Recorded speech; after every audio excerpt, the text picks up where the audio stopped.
அனைவருக்கும் வணக்கம். குறும்பூர் கதிரேசன் பேசுகிறேன். தற்பொழுது கல்வி இறக்கும் போராட்டத்திலே இறங்கிய சீமானுடைய கதையை பற்றி பேச ஆரம்பிக்கிறேன். சில தினங்களுக்கு முன்பாக பெரிய தாளையிலே கல்வி இறக்கும் போராட்டத்தை முன்னிட்டு நடத்தினார். சட்டவிரோதமாக இருந்தாலும் அது வரவேற்கத்தக்கது. ஏனென்றால் டாக்டர் கலைஞர் ஆட்சியில்தான் முதலாக கள்ளுக்கடை திறக்கப்பட்டது.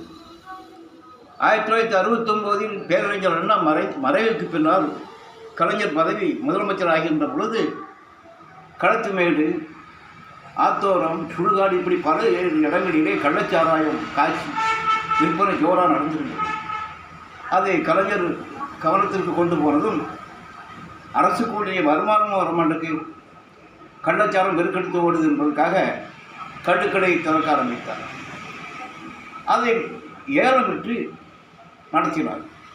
அங்கேயும் கட்சிக்காரர்கள், பெரிய ஆதிக்கத்தில் உள்ளவர்கள் போட்டி பொறாமை அடிதடி வரைக்கும் நடந்தது. அதனால் அரசே கள்ளு விற்க தொடங்கியது.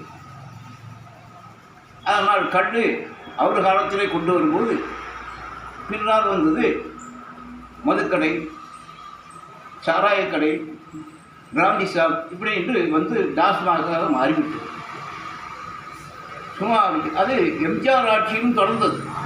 அப்பொழுது 3 பிரிவாக மது இருந்ததால் எல்லாமே ஒரிஜினல் சரக்காக இருந்தது. இப்பொழுது கள்ளை சாராயத்தை நிறுத்திவிட்டு பிராந்தி கடை மட்டும் நடந்து கொண்டிருப்பதால் பிராந்தி கடை முதலாளிகளெல்லாம் கோடி கோடியாக கொடுக்கிறார்கள். லஞ்ச லாவணி பெருத்துவிட்டது.